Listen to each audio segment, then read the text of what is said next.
Hey y'all, I'm Shelli Hinkson, your Weston Lakes Realtor. I'm here today with Don McCoy, who's the CEO and President of the Fulshear Katy Chamber of Commerce. Don, thank you so much for being with us. So great to be here, Shelli. Thanks for having me. I'm excited to have a talk and let people know what's going on. Absolutely. We need to let the community know what's going on. Yeah, that's, it's really funny, not to just start off with this, but it's a lot of people don't think that the Chamber of they think the Chamber of Commerce is about the businesses, which it truly is.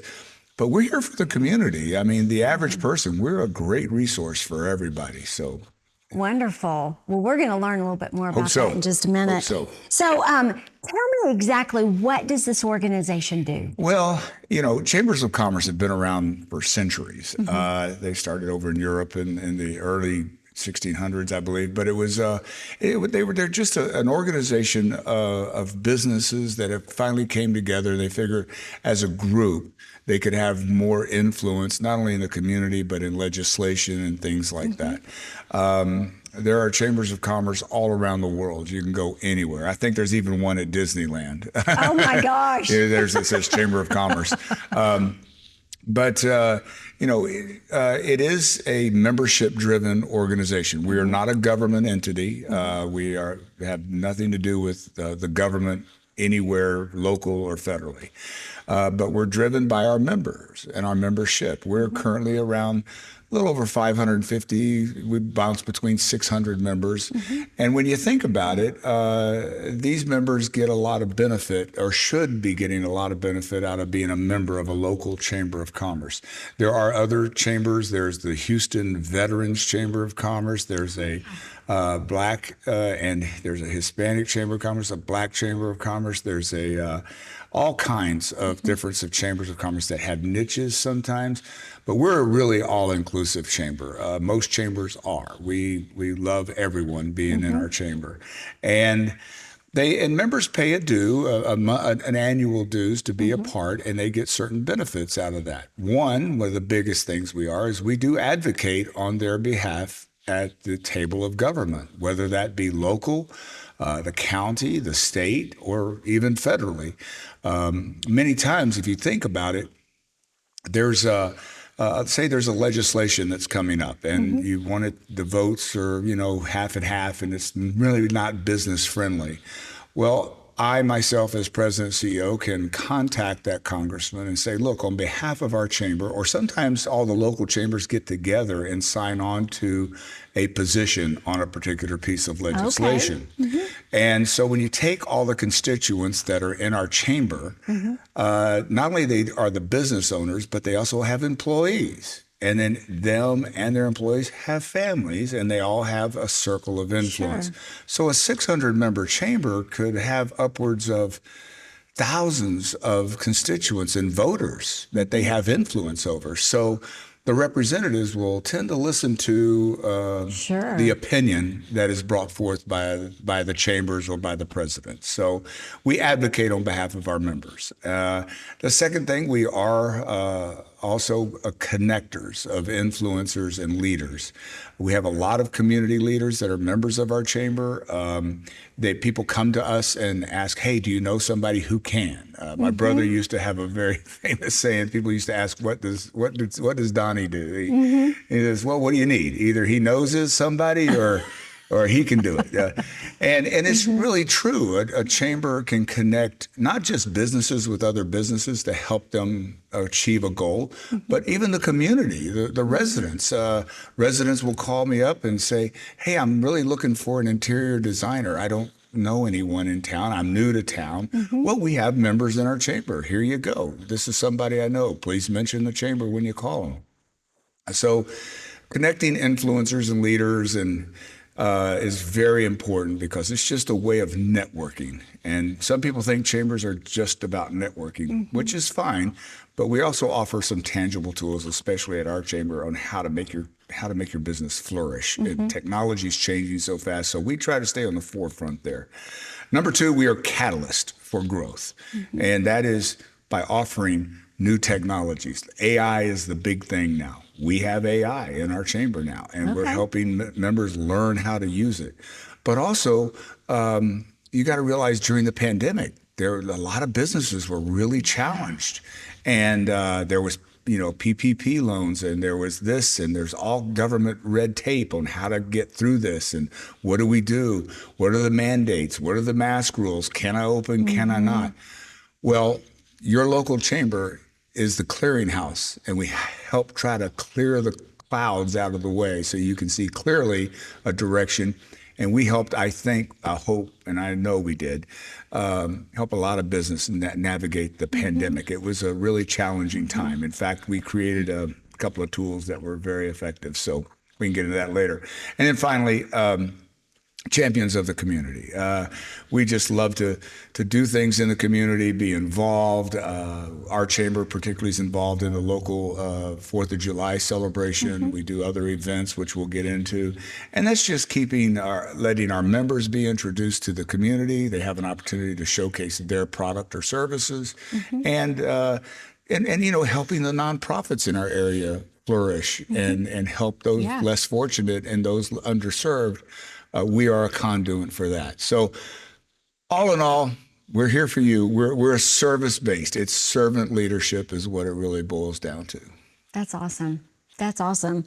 So what you mentioned a lot I did. that the chamber does, and I love it.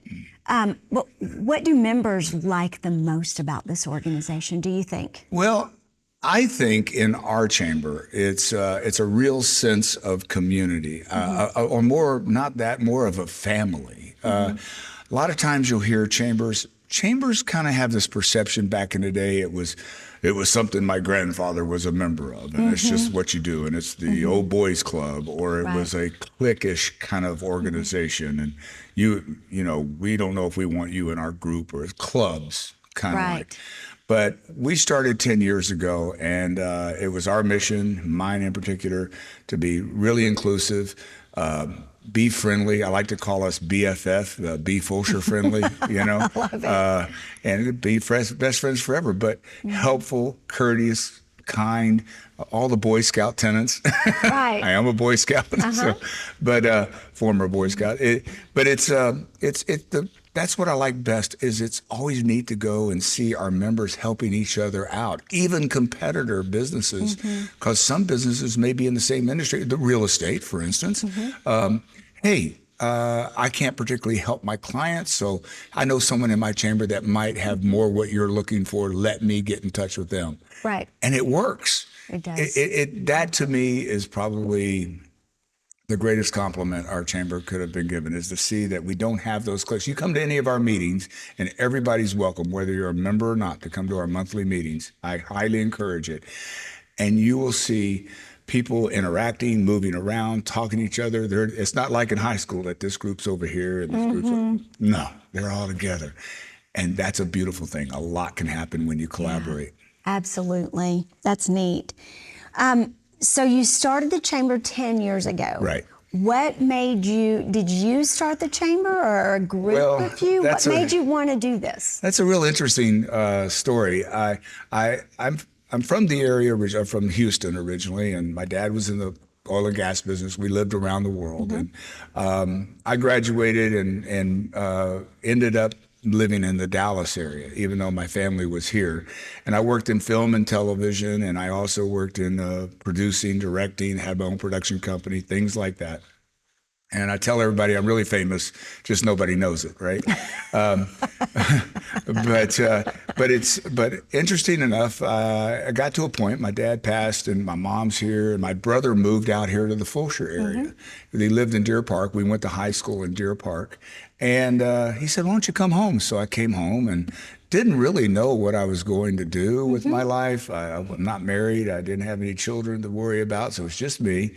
And so my brother's he's the local captain of the police department here, and he took me on a ride along, and we just ended up at City Hall, introducing me around, and I ran into a Miss Cheryl Stalinsky, who's a resident of Weston Lakes. Okay. And she was at that time was the economic development director for Fulshear. And some businesses locally were trying to start a chamber of commerce to kind of have their own identity rather than being in chambers that were far away. And of course, they had the vision that Fulshear was going to grow, and it has. Oh, yeah. So they said, but she was frantic in some way, saying, we just don't know who we're going to get to run it. We have a little bit of seed money, a couple of businesses, but we don't know who we're going to get to run this. And so my brother just said, well, why don't you talk to Don, my brother? And I said, yeah, I could do this, but I know what chambers are, but I do things out of the box. I'm awfully creative. My sign above my door over there says, always have another great idea. And Randy Stacy was with the Fulshear Insurance, and he was part of the initial board. And he said, yeah, all the above, whatever we do to make ourselves stand out and be different. And that was in December of 2013. Wow. And then we started operations in January 14. So December 9th coming up will be actually our 10-year anniversary. Wow. And we started out with a small desk next door. Somebody lent us an office. I was doing Excel, had no software, had my own little laptop, and we were just kind of hitting low-hanging fruit, kind of just getting it going, meeting at a local restaurant called Yong's at the time. Okay. And it 20 people here, and then it started growing, and people started to kind of see the vision and yeah, okay, this is something we want to be a part of. And as they say, the rest is history, and we're still growing, and I hope making a big difference and a positive impact on businesses and in the community. Wow. What a great story. Yeah. And I didn't realize I would do that, Shelli. Yeah. I didn't really know, but this job, everything, let me just say this, being in film and television, the old adage is really, that's great. What restaurant do you work at? Yeah. As an actor or whatever. But, the skills you pick up, I can say without a doubt, I have finally realized that God always prepares you for what's next. And I've been a waiter. I've been roadies for concerts. I've done this. I've done marketing. I've done a lot of different things. But this particular job, I don't even call it a job. I use every bit of what I've learned in my past 60 years in this position, and it makes sense now. I can't think I would do it. I never thought I'd do this. It never was in my plan, but God puts you where he needs you most. Wow. And this is where I am right now. Well, I know you've done a phenomenal job Thank at you. whatever. Appreciate it. And God has gifted you, and this is what you're supposed to do because I totally believe that. Absolutely. Absolutely. Absolutely. What is I know you've met hundreds and thousands of people. Yeah. What is the most memorable experience that you've had being involved in this organization? Well, I can say, I spent many, many years, like I said, in Dallas, and I thought I was connected. And when I came here, I didn't know anybody. But what an opportunity to start over and to go anywhere around the whole area and to, hey, Joe, hey, Barbara, hey, Shelli, just the sense of community, knowing each other and seeing that. But what I really think the most memorable is in 2017, Harvey. Hurricane Harvey was I was green in the chamber, but Harvey hit and it threw a hard punch at our area. And rallying with people in the community and the chamber being used as a resource to go out and get those resources and help and commandeer the brand new high school at the time as a center.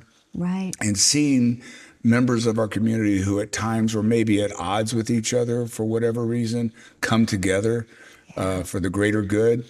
And hopefully the chamber helped do that too in a lot of ways, because when we all come together, we can accomplish anything. Absolutely. And Harvey was one of those true tests of let's put our differences aside and let's get the business taken care of. Right. And that to me was probably the most memorable thing because, hurricanes can be devastating to a lot of businesses and lives. And then, of course, the pandemic is another. So what I think, there's two memories. Is in one respect is it's great to know that people can rely on the chamber when it's necessary. It's okay if you forget about us a little bit, but when the time comes and you need something, hey, I'll call the chamber. So I think that's probably the most outstanding memory. Wow. What a neat thing. And yeah, that was a devastating time for a lot of people. We had just moved back to Texas from North Carolina in 2016. Okay. So we'd been here a year when that happened, and I'd never been exposed to anything like that. And Right. it was, it was a sense of community. It was a sense of let's gather together, let's work together. And I don't like. It's sad that something like that had to happen. Oh, yeah.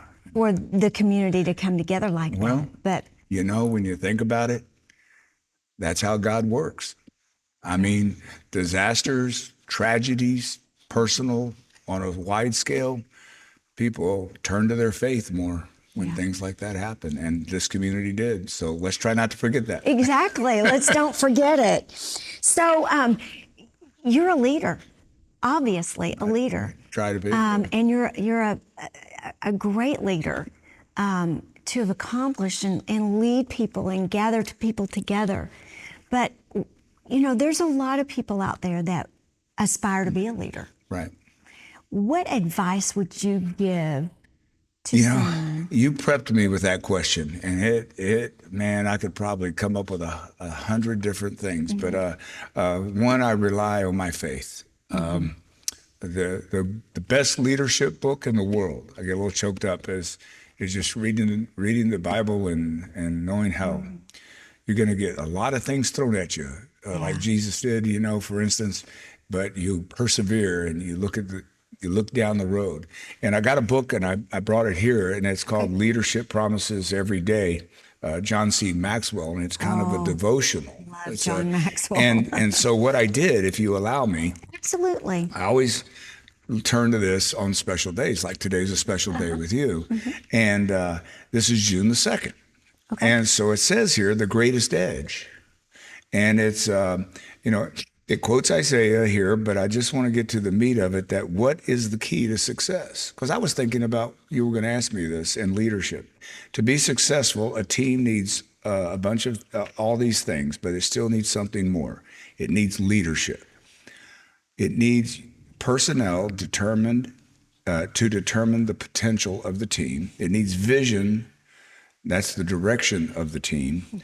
Work ethic determines the preparation of the team, and then leadership determines the success. Everything rises and falls on leadership.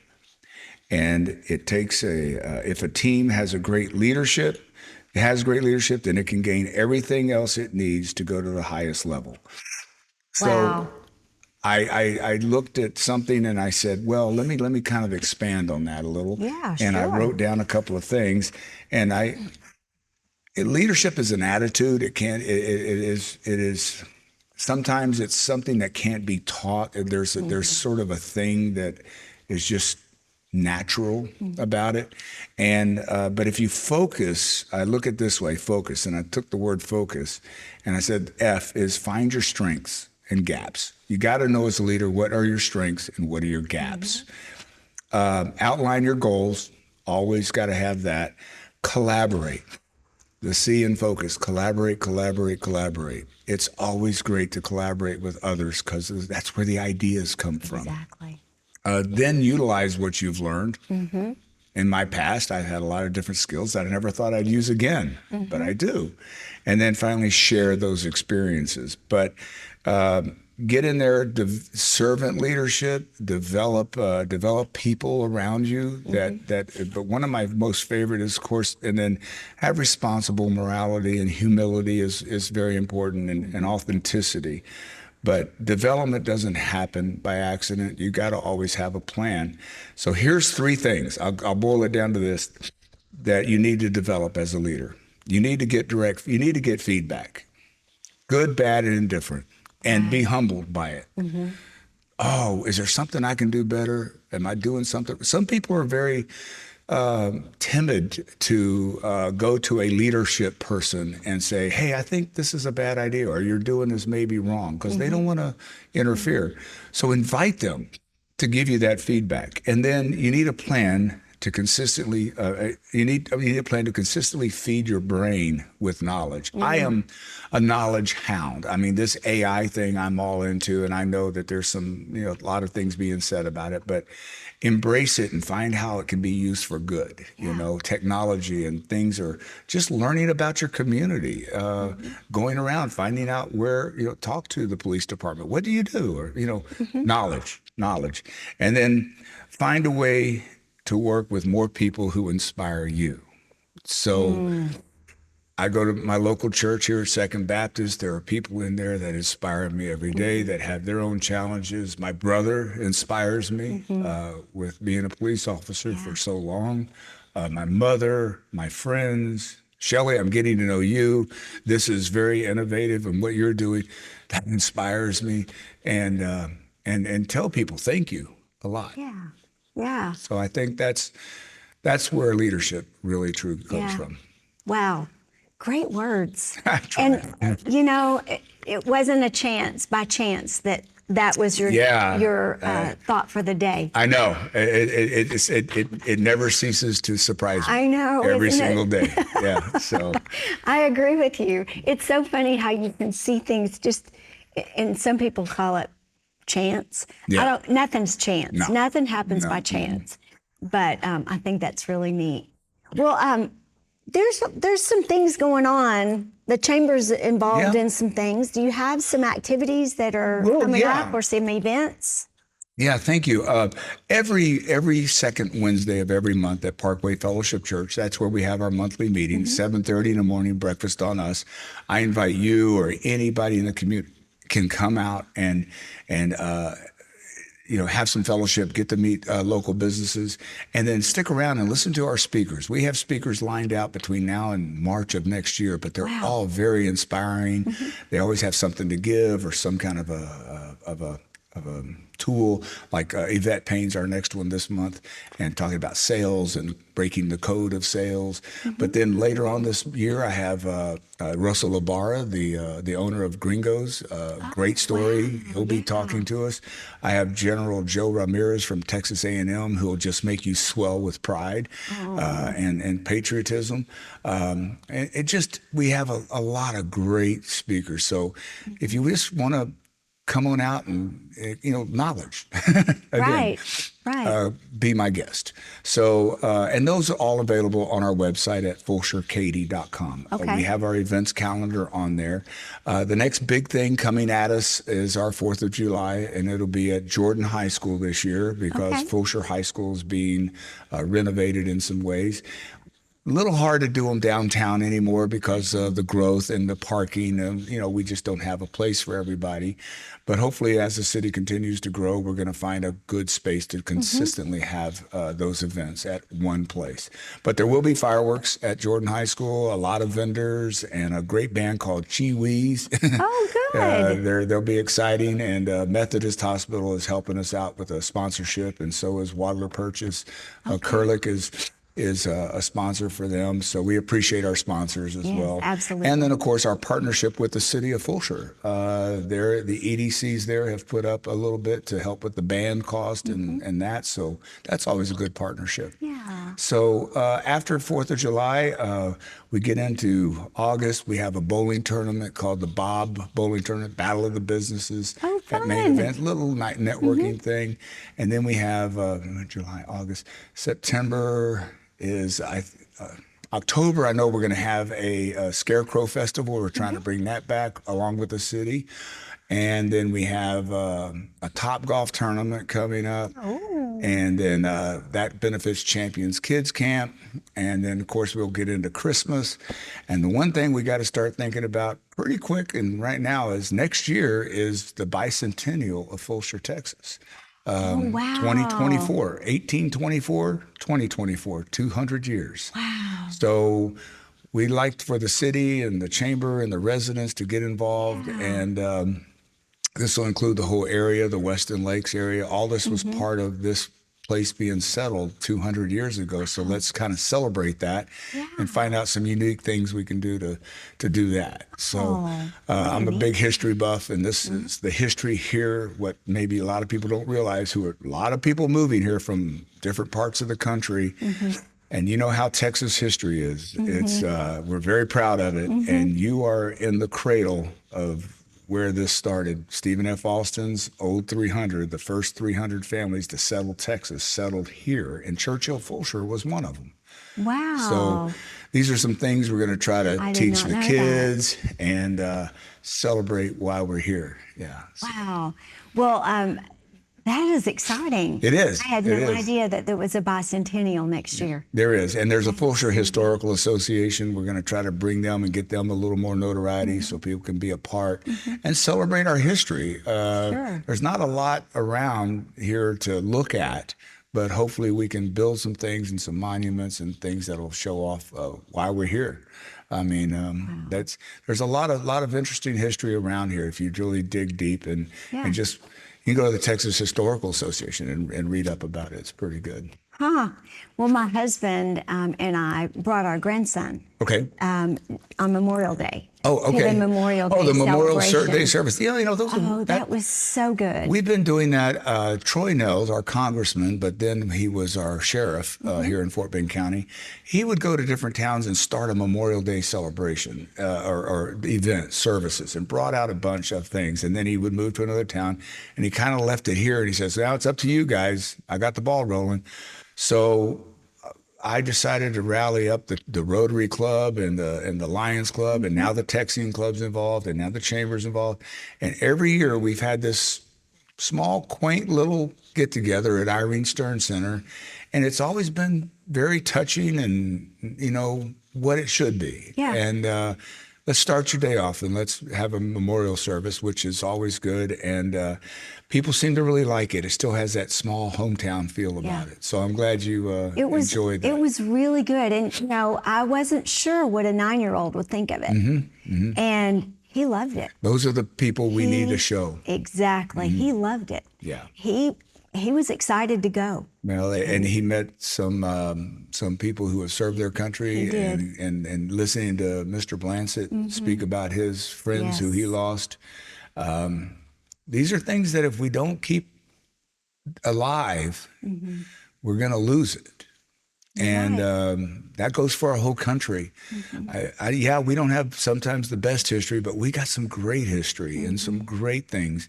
And preserve it so we can learn from it and be better at what we are today. And so if you erase it all, we don't learn anything. That's right. Of what to do or what not to do. Right.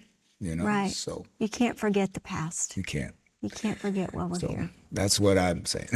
I agree with you. I totally agree. I've got some veterans in my family, and it's just, you know, it was very humbling to hear him speak on Monday. So. Yes, indeed. It was great visiting with you. You bet, Shelli. Thank you so much. I'm excited. FulshearKaty.com. FulshearKaty.com. That's our website address. Okay. Everything's on there. Okay. And if you got any problems, our phone number's there. Give us a call. Sometimes we're so busy, but leave a message. I pride ourselves on getting back to everybody one way or another. So through email or whatever, or just stop by our office here. I mean, say hello. Today's National Donut Day. Bring us some donuts. No, take the police department donuts. Yes, take them. It is National Donut Day. It's June the 2nd. All right. There you have it. Let's go get some donuts. Thank you. Thank you so much, Don, for being with us today. And this concludes another episode of Getting to Know Weston Lakes. If you have any questions or you'd like to know more about the Chamber, go to FulshearKaty.com and learn more about the Chamber there. Have a great day.